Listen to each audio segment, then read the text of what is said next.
Mais uma vez, boa noite a todos, sejam todos muito bem-vindos a essa casa de oração. Vamos iniciar então mais uma noite de estudos, de aprendizado. Antes do início propriamente dito, vou fazer alguns avisos rotineiros. Nós convidamos vocês a participarem todas as terças-feiras da reunião de estudos, na qual nós debatemos, nós discutimos, nós estudamos um pouco sobre a doutrina espírita. Todos são muito bem-vindos.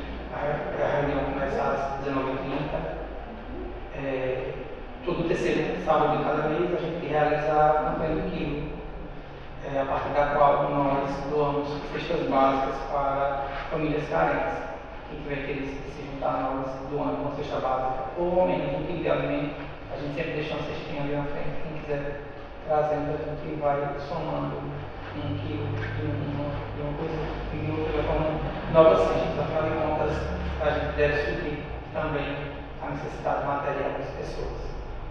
E para o início dos trabalhos, a leitura do livro Pão Nosso, nós vamos convidar o nosso irmão Jair para ler a lição 136 do livro Pão Nosso. O título é Conflito.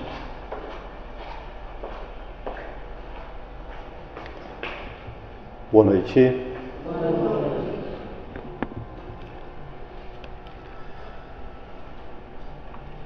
Conflito. Acho então esta lei em mim. Quando quero fazer o bem, o mal está comigo. Paulo. Isso está em Romanos 7, 21. Os discípulos sinceros do Evangelho, à maneira de Paulo de Tarso, encontram o grande conflito na própria natureza. Quase sempre são defrontados por enormes dificuldades nos testemunhos. No instante justo, quando lhes cabe revelar a presença do divino companheiro no coração, eis que uma palavra, uma atitude ligeira os trai diante da própria consciência, indicando-lhes a continuidade das antigas fraquezas. A maioria experimenta sensações de vergonha e dor. Alguns atribuem as quedas à influenciação de espíritos maléficos e, geralmente, procuram o inimigo no plano exterior, quando deveriam sanar em si mesmos a causa indesejável de sintonia com o mal. É indubitável que ainda nos achamos em região muito distante daquela que possamos viver isentos de vibrações adversas. Todavia, é necessário verificar a observação de Paulo em nós próprios. Enquanto o homem se mantém no gelo da indiferença ou na inquietação da teimosia, não é chamado à análise pura. Entretanto, tão logo desperta para a renovação, converte-se o campo íntimo em zona de batalha. Contra a aspiração bruxuleante do bem, no dia que passa, levanta-se a pesada bagagem de sombras acumuladas em nossas almas desde os séculos transcorridos. Indispensável, portanto, grande serenidade e resistência de nossa parte, a fim de que o progresso alcançado não se perca.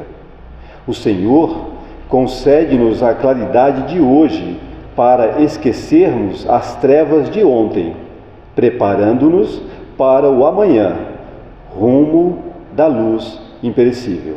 Que assim seja. E agora, para a prece inicial, nós convidamos o nosso irmão que trabalha na casa, Alcides.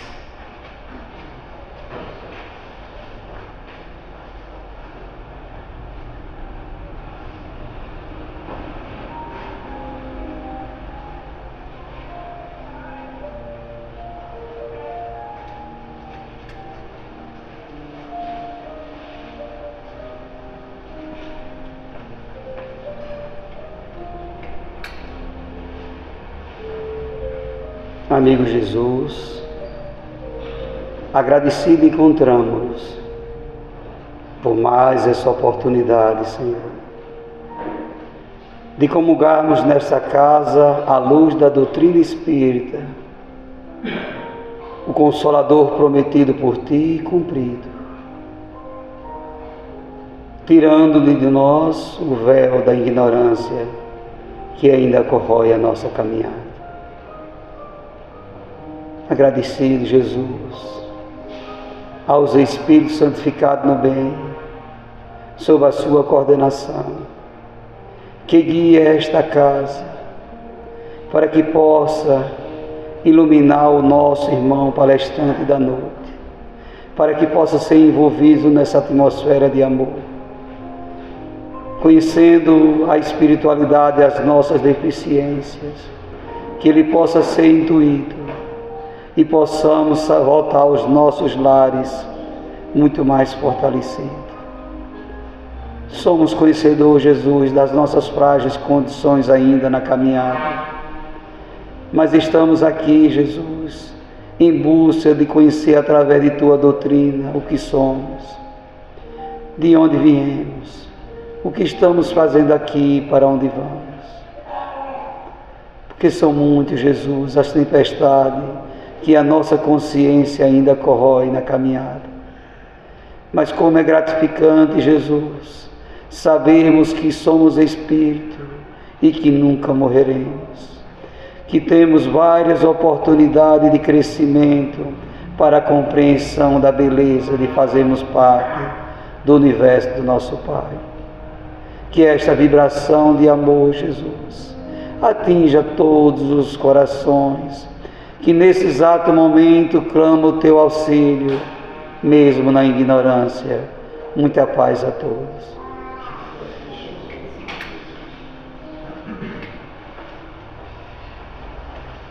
E para a leitura do Evangelho segundo o Espiritismo, capítulo 1, não muito instituir a lei, item 3, Jesus, vamos convidar a Nossa Irmã Tânia.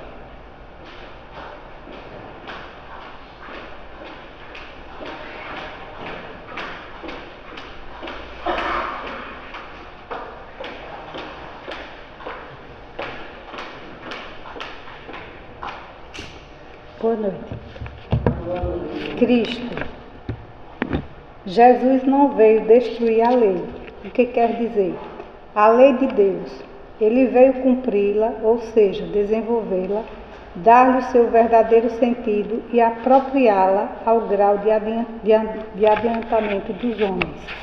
Eis porque encontramos nessa lei o princípio dos deveres para com Deus e para com o próximo, que constitui a base de sua doutrina. Quanto às leis de Moisés propriamente ditas, ele, pelo contrário, as modificou profundamente, no fundo e na forma. Combateu constantemente o abuso das práticas exteriores e as falsas interpretações, e não podia fazê-las passar por uma reforma mais radical do que reduzindo-as a estas palavras: amar a Deus sobre todas as coisas e ao próximo como a si mesmo. E ao acrescentar: esta é toda a lei e os profetas. Por estas palavras, o céu e a terra não passarão, enquanto se cumprir até o último jota.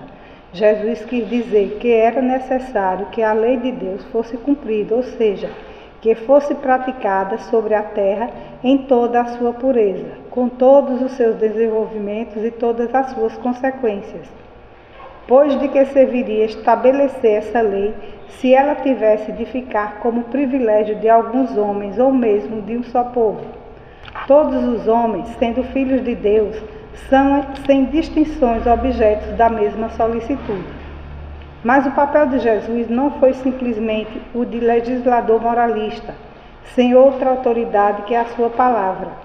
Ele veio cumprir as profecias que haviam anunciado o seu advento. Sua autoridade decorria da natureza excepcional do seu espírito e da natureza divina da sua missão. Ele veio ensinar aos homens que a verdadeira vida não está na terra, mas no reino dos céus. Ensinar-lhes o caminho que os conduz até lá, os meios de se reconciliarem com Deus, e os advertir sobre a marcha das coisas futuras para o cumprimento dos destinos humanos. Não obstante, ele não disse tudo, e sobre muitos pontos limitou-se a lançar o germe de verdades que ele mesmo declarou não poderem ser então compreendidas. Falou de tudo, mas em termos mais ou menos claros, de maneira que, para entender o sentido oculto de certas palavras, era preciso que novas ideias e novos conhecimentos viessem dar-nos a chave. Essas ideias não podiam surgir antes de um certo grau de amadurecimento do espírito humano. A ciência devia construir poderosamente para o aparecimento e o desenvolvimento dessas ideias. Era preciso, pois, dar tempo à ciência para progredir. Que assim seja. E agora, com muita alegria que a gente recebe aqui na nossa casa o nosso irmão e amigo Luiz Antônio, que vai falar sobre o tema Jesus, que homem é esse? Casa Suas.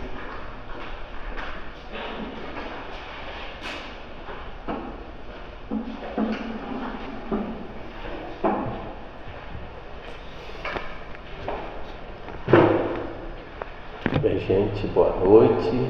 Boa noite.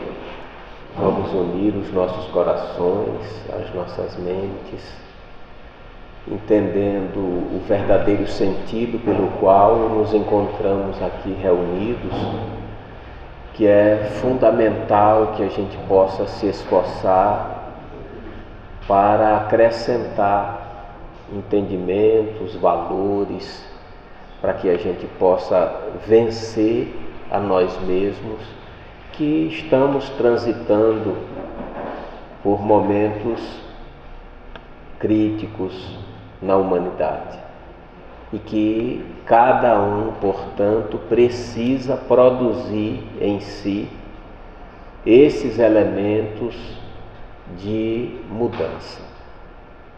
E estudar sobre Jesus é uma oportunidade valiosa de enfrentarmos tudo que estamos passando, para que, entendendo Jesus, a gente possa mudar a nossa história. Jesus é uma figura marcante para a humanidade, uma das personalidades mais escritas da humanidade.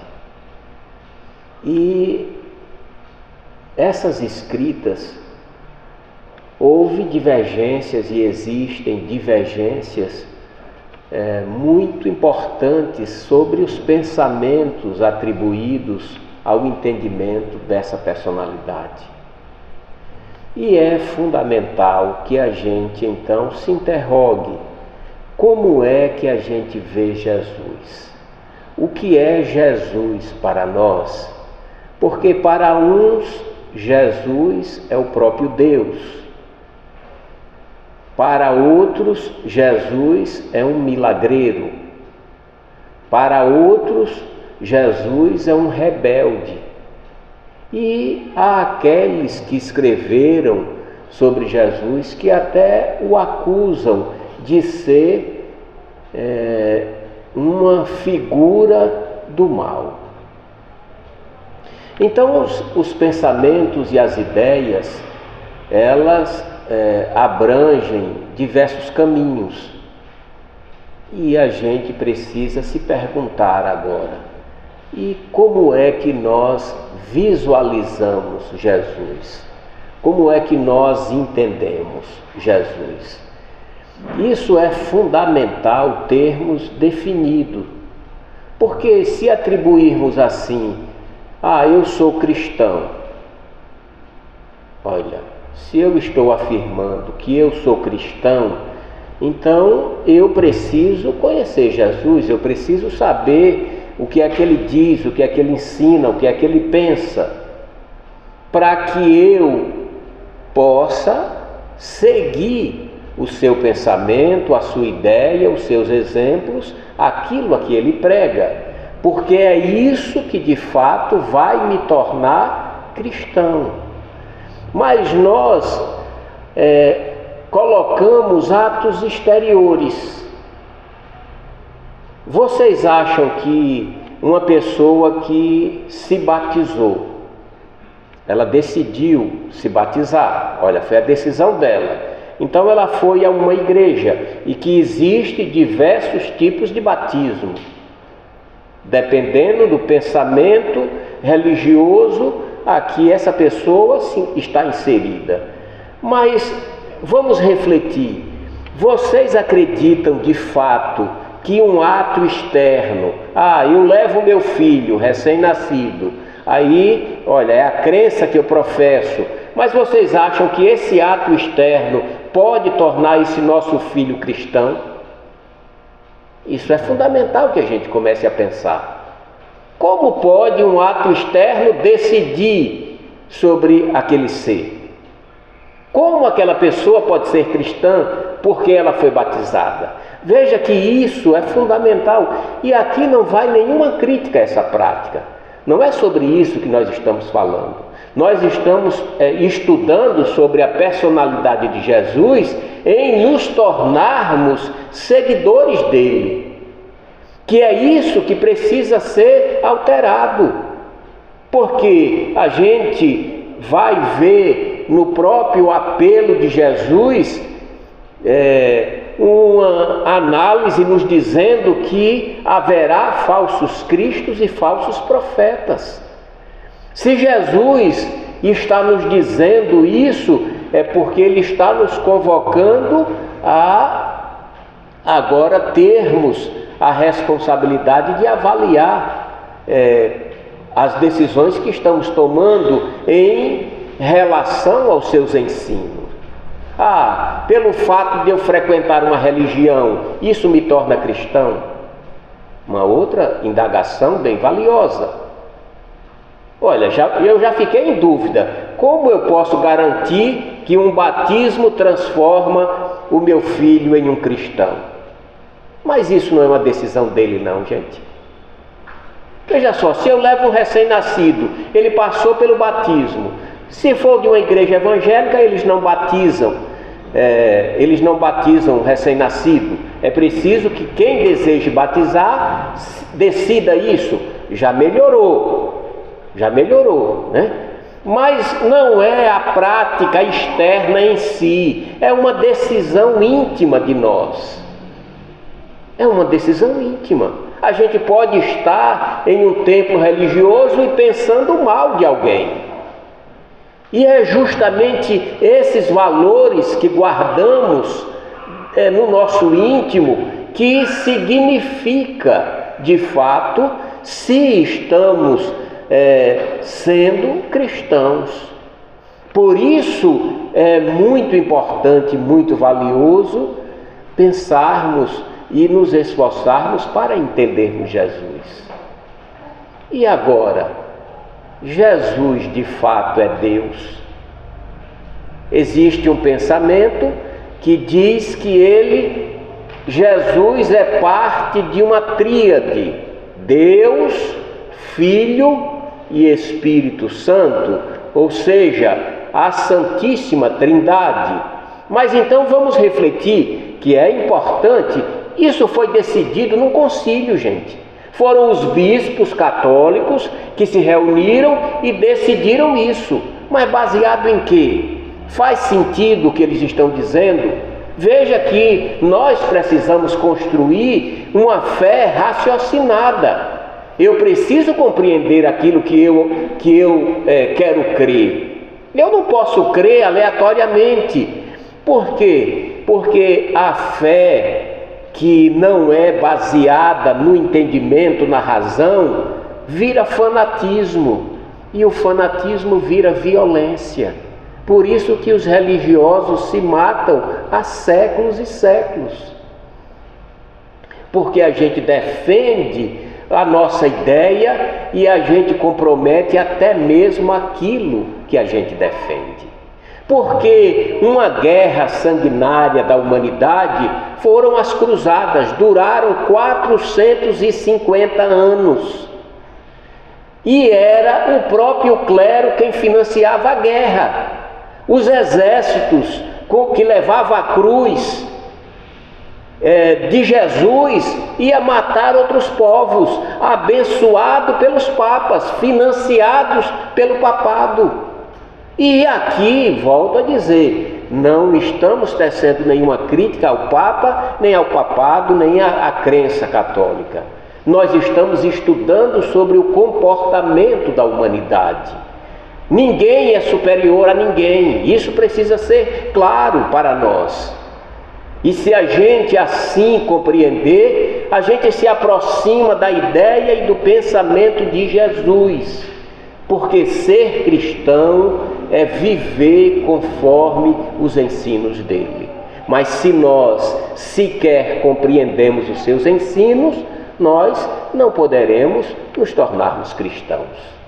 Porque não é nenhuma prática externa que ora vai nos tornar cristãos, mas um comportamento íntimo de vida, uma jornada nas nossas decisões, nos nossos sentimentos e pensamentos, no enfrentamento a nós mesmos. Porque veja só, nem os apóstolos entendiam Jesus. Embora a gente vai encontrar no próprio Evangelho, quando Jesus interroga, o que diz o povo que é o Filho do Homem? Quando Jesus pergunta, ele quer saber o que as pessoas estão achando dele. Ah, que tu és um dos profetas, Jeremias, Elias e até João Batista. E tu, o que dizes? Os próprios apóstolos, na fala de Pedro, vai dizer, tu és o Cristo de Deus vivo, o Cristo de Deus. Mas isso é muito filosófico, né? Jesus elogia a fala de Pedro e diz que é naquele coração que ele quer edificar a pedra da sua igreja. É nesse sentimento que a humanidade deve se abraçar, vê-lo como o Cristo de Deus vivo, ou seja, o Deus da vida, o Deus que está em nós, o Deus do dia a dia. Não é o Deus fantasioso que a gente cria, milagroso, que faz tudo, que vai resolver tudo. Não, nós precisamos resolver iluminados pelas vibrações do bem. Aí é diferente, e é isso que é preciso ser entendido. Mas quando os apóstolos estavam na barca e a tempestade começa e as ondas parecendo que ia engolir a embarcação e Jesus dormia, todos se apavoraram. Mas que homem é esse? Jesus, não vê que vamos todos morrer? Já desesperado. E aí Jesus levanta-se tranquilo e abre os braços e pede para que a tempestade e o mar se acalme. E na força moral a que possuía, o mar e a tempestade se acalma. E eles dizem, mas que homem é esse que até a natureza o obedece? Veja que eles não compreendiam quem era Jesus. E nós não estamos compreendendo quem seja Jesus porque a gente cria os parâmetros. Aí a gente diz que Jesus é pertencente às religiões e as religiões são donas de Jesus. Então os religiosos, ao invés de ter Jesus como meta, a gente se coloca acima de Jesus e a gente defende as nossas crenças com ganas e até com violência, por conta de que a gente não tem avaliado muito bem o que seja esse homem, esse Jesus. Primeiro a gente precisa pensar, se perguntar, se analisar. Quem é Deus? Nós sabemos o que seja Deus? Jesus é Deus. E como pode ser isso? É possível que Jesus seja Deus? Isso são perguntas que a gente precisa se fazer. Bem, eu acho que Jesus é Deus. Por quê? Não sei. Então você não sabe. Não é uma resposta que eu acho. Eu tenho que ter condição de entender. Então, como Jesus poderia ser Deus? Espera aí, e se Jesus fosse Deus, então Deus encarnou e Deus pode encarnar? E Deus então é um espírito. O que é Deus? Na introdução do Livro dos Espíritos, Allan Kardec melhor dizendo, os espíritos superiores vão dizer a Allan Kardec que existem 3 elementos que compõem o universo. Veja só, gente, existem 3 elementos que compõem o universo. O universo, tudo é feito por 3 coisas, segundo os espíritos superiores: Deus, Espírito e matéria. São os 3 elementos que compõem o universo: Deus, Espírito e matéria. Então Deus não é espírito e Deus não é matéria. A matéria nós conhecemos, o espírito a gente tem uma noção, mas Deus nos falta inteligência, nos falta um sentido para entendê-lo. Jesus atribuiu: bem-aventurados os puros de coração, porque verão a Deus. Só aqueles que purificarem os seus corações poderão entender Deus. A nós, tudo que a gente criar, tudo que a gente definir de Deus, a gente está usando a matéria. A gente não consegue conceber algo que nunca foi criado e sempre existiu. Como pode isso? Alguma coisa que nunca foi criada e sempre existiu. Porque a nossa visão é material e não pode conceber um conceito como esse. Algo que sempre existiu e nunca foi criado. Porque na matéria tudo precisa ser criado. Então são com essas indagações que a gente vai constituir a nossa capacidade de nos aproximarmos ou refletirmos sobre os ensinos de Jesus. Que nós imaginamos que basta a gente ser religioso, que já está tudo bem. E a gente percebe que muitos, mas muitos dos religiosos se tornam pessoas mais orgulhosas, mais vaidosas e justamente está caminhando de forma contrária ao que ensina Jesus, que é a humildade, a tolerância, o amor, o perdão. Então eu entro em uma religião e por isso eu já imagino que vou para o céu. E eu não sei nem o que é céu. E eu não sei nem se o céu existe, mas eu digo que vou para lá, sem compreender. E nesse contexto a gente foge desse propósito que é refletir sobre quem é esse homem. Porque até muita gente importante no movimento espírita, Leopoldo Cisne foi um presidente da Federação Espírita Brasileira. E ele escreve um livro e diz que Jesus tinha um corpo fluídico. Um corpo que podia ser palpável, pegar, sentir, se ver, mas o corpo de Jesus era fluídico. E aí, gente, veja só, e como nasceu esse corpo fluídico? E como foi gerado o corpo fluídico? Porque a gente diz que Maria era virgem, que a gravidez de Maria foi um anjo. Veja que a gente cria uma fantasia. Por quê? Porque na nossa ideia, Maria não podia fazer sexo, porque sexo é pecado. Mesmo ela sendo casada com o marido. Veja que tudo isso são os atavismos que nós temos. Então, Maria não podia dar à luz. Mas olha, gente, se Maria fosse virgem e ela fosse dar à luz, Jesus tinha morrido.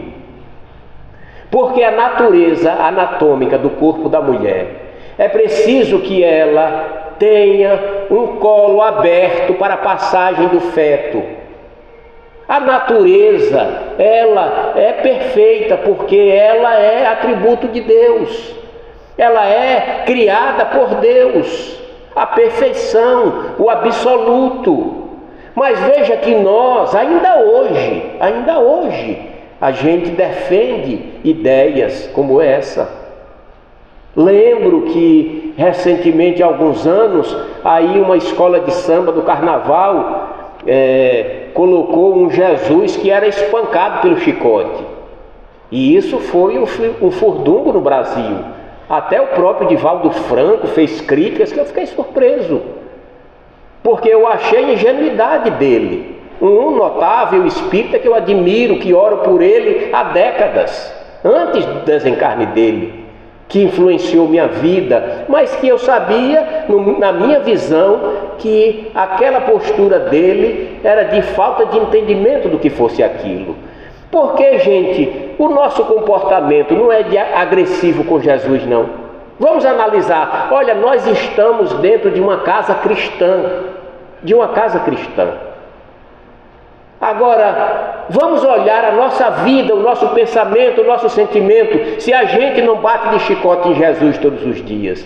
Sabe qual é a base do ensino de Jesus? Aprendestes o que foi dito aos antigos. Palavras de Jesus que está no Evangelho. Olha, aprendestes o que foi dito aos antigos. Ou seja, no Antigo Testamento que ensinava: amai ao vosso próximo e odiai ao vosso inimigo. Isso era que o judaísmo pregava. E que as agremiações e muitas das igrejas cristãs defendem esse pensamento, que não é cristão. Porque veja que Jesus reformula: em verdade eu vos digo. Olha, o judaísmo ensina assim: ama o teu próximo e odeia o teu amigo, o teu inimigo. Eu, porém, vos digo: amai aos vossos inimigos, fazei o bem a quem vos faz o mal, e orai por quem vos persegue e calunia. Tem alguém aqui que tenha coragem de mentir e dizer que vive dessa forma? Viu só como a gente bate de chicote em Jesus? E isso tudo é para a gente apenas analisar a nossa situação, da nossa natureza. Meu Deus, que dificuldade ainda de amar ao inimigo, de fazer o bem a quem me faz o mal e de orar por quem me persegue e me calunia. Porque isso, gente, é a liberdade do sentimento. É isso que vai levar a criatura à felicidade. Se nós estamos contrariados, quantas horas, quantos dias eu passo aborrecido por coisas pequenas dentro do lar. E aí oro e peço a Deus, mas é da minha natureza ainda. E é isso que precisa ser entendido. Que homem é esse que me diz que eu devo amar ao inimigo, que eu devo fazer o bem quem me faz o mal? Porque, gente, Ele quer o nosso bem. Ele quer o nosso bem. Mas a gente quer o quê? A gente quer fazer alguma coisa, acender uma vela, se ajoelhar, rezar um Pai Nosso apressado, e aí achar que estamos quites. Olha, essa semana nós tivemos uma comunicação na nossa reunião mediúnica bastante instrutiva. Um espírito se apresentou na reunião e disse assim: chame ele, eu quero falar com ele. Aí eu disse: você precisa me dizer do que se trata para que eu possa avisar a ele. É porque eu quero pedir desculpas a ele. Eu quero pedir desculpas, porque eu roubei ele. Ele confiou em mim e eu roubei. E que adiantou agora ter todo esse dinheiro? Ter todo esse dinheiro, mas eu estou com uma doença incurável. E o médico já me disse que essa doença vai me levar à morte. Então eu quero devolver o dinheiro a ele. Você quer pedir desculpas apenas porque você está com uma doença incurável ou porque você está arrependido? Eu quero pedir desculpas a ele porque eu estou arrependido. Ele esteve aqui e me visitou e me abraçou e disse que qualquer coisa que eu precisasse ele estava disposto a fazer, porque eu sou como um irmão para ele. Ele confiou em mim e eu roubei ele. E aí eu lhe disse: olha, nós somos espíritos, e o seu corpo que estava doente já não mais existe, já morreu. Não, e eu vou ficar com esse sentimento de culpa? Você vai ter que enfrentar e resolver isso. Talvez ele também já tenha morrido. Você lembra qual foi o ano que isso aconteceu? Não tenho lembrança. Então, talvez ele também tenha morrido. Agora ore a Deus de forma sincera e quem sabe ele venha te visitar como espírito e você possa dizer a ele o quanto você se arrepende de forma sincera daquilo que você fez. Mas ele confiou em mim. Então veja que todas as nossas atitudes estão registradas em nós. Não existia mais aquele corpo, aquele homem já tinha morrido, mas o que estava vivo nele era a dor de ter feito algo que se arrependia. Viu por que, gente, nós precisamos amar aos nossos inimigos? Porque a gente precisa fazer o bem a quem nos faz o mal. E porque a gente precisa orar por quem nos persegue e calunia. Porque todo coração que guarda ressentimento sofre, ainda que o corpo tenha morrido. Então essa é uma lição extremamente valiosa para a gente repensar, para que a gente possa, nas relações familiares, com o marido inconsequente, com a mulher ciumenta, com o filho rebelde, com o patrão exigente, com o empregado relapso, qualquer que seja o desafio que se apresente em nossa vida, a gente precisa pensar em Jesus. Como Jesus agiria aqui? E aí, diante dessa indagação, todos nós podermos tomar as nossas atitudes mediante aquilo a que ora Jesus orienta como devemos fazê-lo. E é claro que é de esforço para nós. E por essa razão nós precisamos escolher um lugar que estamos bem, que nos alegra, que a escolha da religião, isso é de cada um. Não existe religião melhor do que a outra. Porque não é a religião em si, mas é o adepto ao pensamento que se sente bem. E aí, comprometido em querer estudar, em querer colocar em prática, para que nos desafios da vida a gente possa pôr em prática o amor aos inimigos e pagar o mal com o bem. Isso é um estado psicológico que nós precisamos alcançar. E só assim, de fato, nós nos tornaremos pessoas melhores, mais leves, depois de estarmos quites com a lei. Porque todos nós somos devedores da lei. Porque não tínhamos consciência, acreditávamos na violência, quando estávamos em uma experiência de mando, a gente mandava, humilhava, maltratava, porque era nisso que a gente acreditava. Mas agora a gente pretende viver conforme os ensinos de Jesus.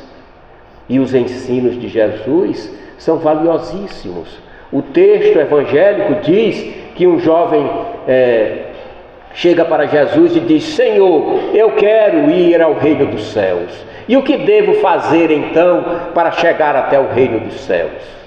Olha, esse deve ser o nosso desejo, né? Deve ser o desejo de todos nós. Todos nós aqui desejamos alcançarmos esse reino do céu, embora que a gente não sabe muito bem o que seja isso. E a gente pensa que é um lugar onde tudo é tranquilo. E aí Jesus diz assim: o que está escrito na lei? Como lês? Olha, gente, o que está escrito na lei? Como lês? Então está escrito na lei, mas cada um lê essa lei a sua interpretação. E ele então vai dizer: amar a Deus sobre todas as coisas, honrar pai e mãe, não matar, não furtar, não desejar a mulher do próximo. E aí ele diz: mas eu já faço tudo isso. Esses são os religiosos, né? Nós imaginamos que já cumprimos a lei, e olha, já estamos quites com a lei. Aí Jesus diz assim a ele: então vai, vende tudo que tens, dai aos pobres e segue-me. Por quê? Porque era o grande desafio daquele homem. Não é para ninguém vender tudo que tem e depois passar a ser um mendigo na sociedade, que isso seria um prejuízo para a sociedade. Mas é a gente não ter esse apego, essa dependência. E o texto vai dizer que aquele jovem rico saiu e não teve a coragem de fazê-lo, porque para ele era importante que ele saísse daquela situação. Porque na vida não é ter ou não ter, é o que a gente faz. O dinheiro é muito útil, o dinheiro é muito valioso, muito importante, mas o dinheiro também pode ser muito perigoso, porque o mesmo dinheiro é o que mata a fome e o que financia a guerra.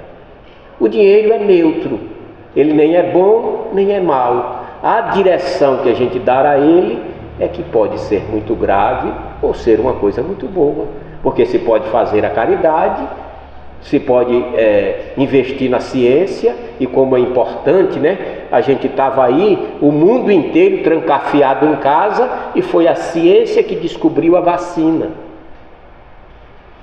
Para que teve dias, e por dia, mais de 3.000 mortes no Brasil. Por dia. Era todo mundo assustado, todo mundo com medo, ninguém sabia, e era velho que saía da UTI, jovem que morria, e a gente não sabia mais, ninguém controlava, e a ciência não entendia aquela doença terrível. E no entanto, olha aí agora, ela continua no nosso meio, gente. E essas gripes que a gente está tendo a doença, mas que graças à vacina a gente criou resistência. Então veja como isso foi por causa do dinheiro. O dinheiro é uma bênção, o dinheiro é de Deus, pertence a Deus, não pertence a nós. Ninguém leva o dinheiro fica aqui, permanece aqui. É uma dádiva da vida, e a gente precisa aprender que importância tem esses valores e que importância a gente dá a esses valores. Porque tem gente matando pelo dinheiro, tem gente traindo pelo dinheiro, tem gente mentindo pelo dinheiro, tem gente sofrendo pelo dinheiro. Mas tem muita gente que utiliza o dinheiro de forma saudável, engrandecedora. E é o que a gente precisa pensar. Por que a gente precisa sofrer por conta do dinheiro? Se esse dinheiro é importante de forma passageira. Porque quando a gente sair do corpo, o dinheiro não tem serventia. O dinheiro vai ficar aí. Então, por que é que Jesus ele manda aquele homem vender tudo e segui-lo? Que tantas vezes a gente precisa, porque a gente trabalha 3 turnos porque ganha dinheiro. Mas a gente acha difícil vir à casa espírita 1 hora por semana. Aí a gente vem com má vontade, só vem com a cabeça cheia, aí chega aqui impaciente. E na verdade a gente precisa vir com alegria, compreendendo que é o nosso compromisso de iluminação. Não é apenas entre nós, é entre nós e Deus, entre nós e Jesus. E posso garantir, sem medo de errar, todas as vezes que estivermos de forma sincera, conseguiremos conectar o nosso sentimento e pensamento a coisas saudáveis, a coisas do bem, as coisas de Jesus. Então, olhemos para como agimos no trabalho. Nós somos responsáveis, nós estamos cumprindo as nossas obrigações, ou somos levianos com o nosso compromisso, pensamos apenas no salário. Isso é importante, porque essa é a postura do cristão. O cristão deve estar consciente do seu papel. Como é que lidamos com os desafios da vida? Como é que lidamos com essas notícias, com a nossa política, né? Com o nosso Congresso, com a nossa justiça? Porque tudo isso é humano, tudo isso pertence aos homens. Então a gente fica cobrando muito a perfeição da religião, a gente quer a perfeição do governante, a perfeição da nossa justiça, mas no entanto nós não estamos nos aperfeiçoando. E procurar entender Jesus é fundamental para que eu me torne uma pessoa melhor, um cristão melhor na minha sociedade, uma pessoa melhor no meu trabalho, na minha família, na convivência, onde eu estiver. Veja o quanto tudo isso é fundamental para que a gente possa ser essa condição de Deus, para que na nossa sociedade humana as coisas possam melhorar. Se eu reclamo, se eu sou agressivo, violento, eu estou gerando como consequência essas atitudes. Se eu não quero cumprir a lei, se eu desrespeito, se eu não pago imposto, né? Se eu engano, se eu minto, olha, todo mundo é filho de Deus, ninguém vai ser demônio, ninguém vai para o inferno, porque o inferno não existe. Mas nós iremos enfrentar isso mesmo.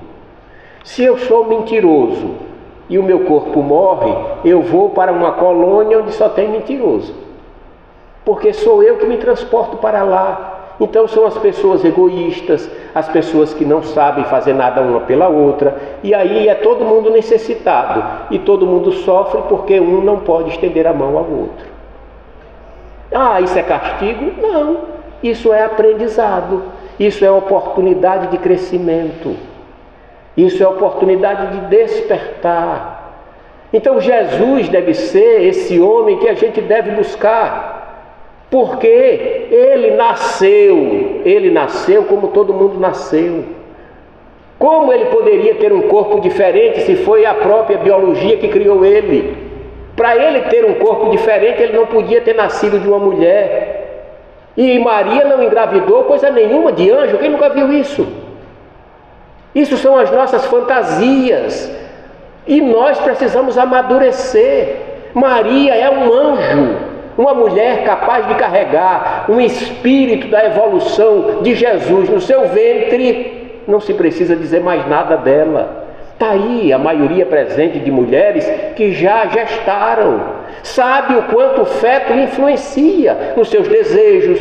Passa a gostar de coisas que não gostava, de detestar coisas que amava, porque é a influência do espírito reencarnante sobre ela, sobre a vida dela. Veja que coisa linda, gente, e que papel extraordinário tem a mulher nesse processo de agente de Deus para que a vida venha ao nosso seio. Então nós precisamos apagar muitas dessas teorias infantis e compreender que Jesus é um espírito puro, é um espírito que se aperfeiçoou, mas ele não é filho predileto de Deus. Ele nasceu como nós, foi criado da mesma forma, só que é um espírito muito mais velho e já superou tudo isso, já foi espírito imperfeito, já viveu em mundos de imperfeição e agora é um espírito puro, responsável por todos nós. E que viveu no corpo para dar exemplo de como nós devemos viver. Então não vamos ter medo de amar. Amar deve ser a nossa meta. Amar a amizade, amar os parentes, amar a todos, porque Jesus nos recomendou que amássemos uns aos outros como Ele também nos tem amado. Então isso deve estar vivo em nós. E amar ao outro não é o que parece conosco, não é o que concorda conosco, é amar o que pensa diferente, o que tem uma crença diferente, que torce para um time diferente, que vota para um partido diferente. Não importa o que ele decide para ele. O que importa para nós é que a gente deseje amar a todos. E se assim quisermos, não teremos mágoas, não teremos ressentimentos, não teremos ódios, não agrediremos, não vamos ser violentos. E aí a nossa vida se torna uma vida cristã.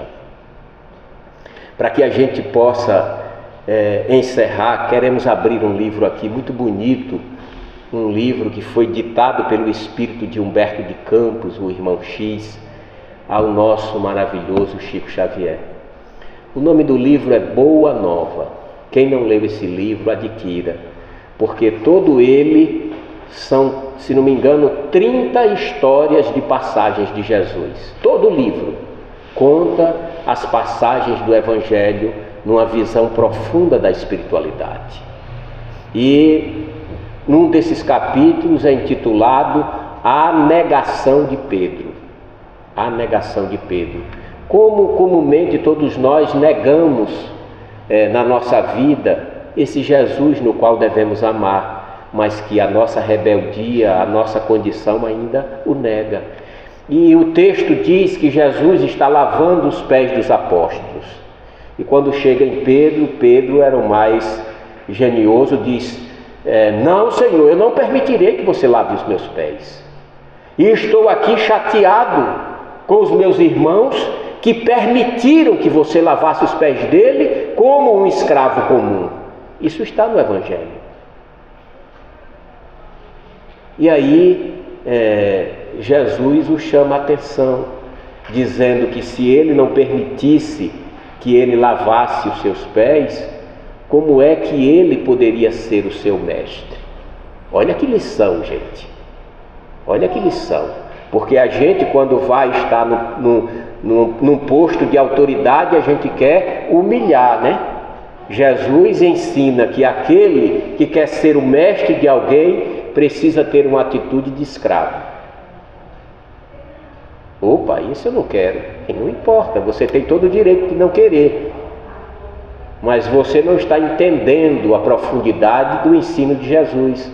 Por isso que a nossa relação matrimonial é tão difícil, a relação filial é tão desafiadora, porque a gente quer colocar sempre esse mando, essa ordem, e a gente não quer colocar essa servidão que Jesus nos diz.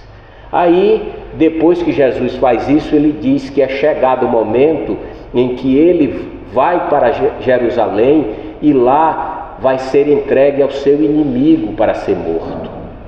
E Pedro diz: não, Senhor, eu não deixarei, eu darei a minha vida para que isso não aconteça. E Jesus vai dizer a ele: olha, Pedro, você ainda não está pronto para receber os desafios que eu terei que enfrentar. E antes, hoje ainda, antes que o galo cante, você vai me negar por 3 vezes. Aí o Pedro se ofende. Então, porventura, você não acredita no meu amor? Você não acredita que eu sou capaz de dar a minha vida pelo meu mestre? Não, Pedro, não é isso que eu estou dizendo. Eu estou dizendo que o homem na terra é muito mais ignorante do que mau. E hoje ainda você vai entender essas minhas palavras. E Jesus sai e é preso. E aí primeiro é levado a Caifás, o religioso, né? O rabino judeu que tinha autoridade à época de condenar por algum crime, que ele era representante da própria lei. E no entanto, quando Jesus é preso, todos os seus apóstolos, olha, debandam, ficando apenas Pedro e João. Mas Pedro pede para João ir lá avisar a Maria da prisão de Jesus, e ele fica ali assustado. No pátio do palácio onde ficava Caifás, onde Jesus estava preso, tinha uma grade de frente para esse espaço, e as pessoas começaram a se aglomerar, e aí dizer: isso aí é um sem vergonha, rapaz, é um safado, isso não vale nada. E esse Jesus era um mentiroso, um ladrão, queria tirar proveito. É mais ou menos isso que acontece no nosso meio, quando alguém é acusado de alguma coisa, aí a gente já condena a pessoa. E a conversação das pessoas que iam chegando, numa noite fria, começaram a acender fogueira, ficaram em volta, até que uma pessoa disse: você pertence ao grupo daquele homem, né? Aí Pedro se assusta: não, eu nem conheço esse homem. Mas aí começa o trabalho difícil íntimo dele, quando ele nega Jesus, mas ainda muito assustado com todo o acontecimento, vendo o poderio, né, daqueles que aprisionaram Jesus e que queria a sua morte. Quando ele está em volta da igreja, melhor dizendo, da fogueira, chega alguém e de novo atribui a ele como pertencente ao grupo de Jesus. E ele nega. Depois, um dos centuriões, que ele próprio tinha agredido com a espada, quando Jesus foi preso, e que Jesus lhe dá a lição valiosa: quem com a espada fere, com a espada será ferido. Ele, portanto, nega de novo. Mas quando ele nega pela terceira vez, minutos depois, o galo canta. E quando o galo canta, anunciando a madrugada, ele lembra das palavras de Jesus: hoje ainda tu me negarás por 3 vezes antes que o galo cante. Então bate um remorso profundo, porque ele agora estava compreendendo Jesus. Ele estava entendendo o valor do ensino, das palavras a que ora Jesus lhe atribuía. E ele então, amargurado, chorando aos prantos, olha para a grade e vê Jesus em harmonia, sereno e tranquilo. E então ele, vendo o homem que estava preso, prestes a ser torturado, maltratado e morto, estava tranquilo e sereno daquele jeito, e ele, que estava livre, estava completamente desajustado. E ele então lembra das palavras de Jesus: tu, ainda esta noite, compreenderás que o homem na terra é muito mais ignorante do que mau. Ajoelha-se e chora compulsivamente, e em uma prece sincera roga a Deus que pudesse torná-lo um instrumento do bem, e se torna dali em diante, naquele encontro, no entendimento de quem seria aquele homem memorável Jesus, ele se torna um dos mais importantes divulgadores do cristianismo, ao ponto que lá na frente, envelhecido, prestes a ser morto, foi condenado à crucificação, e ele pediu para ser crucificado de cabeça para baixo, porque não era digno de ser morto como seu mestre foi. Que possamos todos nós entendermos que as decisões estão em nossas mãos, e que possamos, diante da consciência do nosso dever, nos tornarmos cristãos na forma como nós agirmos no trabalho, na escola, na família e dentro do nosso coração. Muita paz.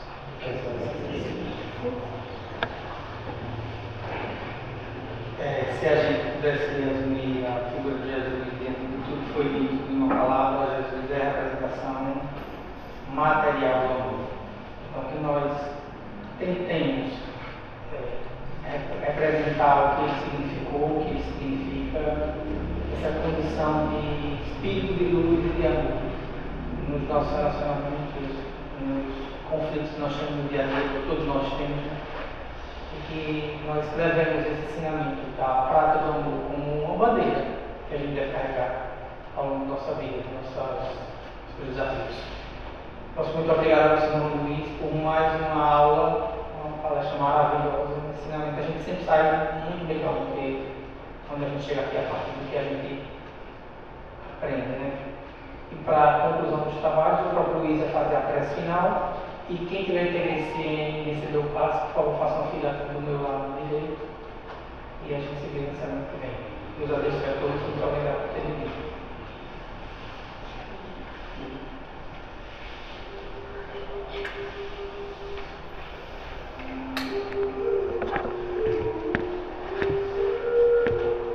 Bem, meus irmãos, vamos nos sentar de forma bem confortável. Vamos respirar, colocar em nossa tela mental uma imagem, a natureza, o céu estrelado, um jardim.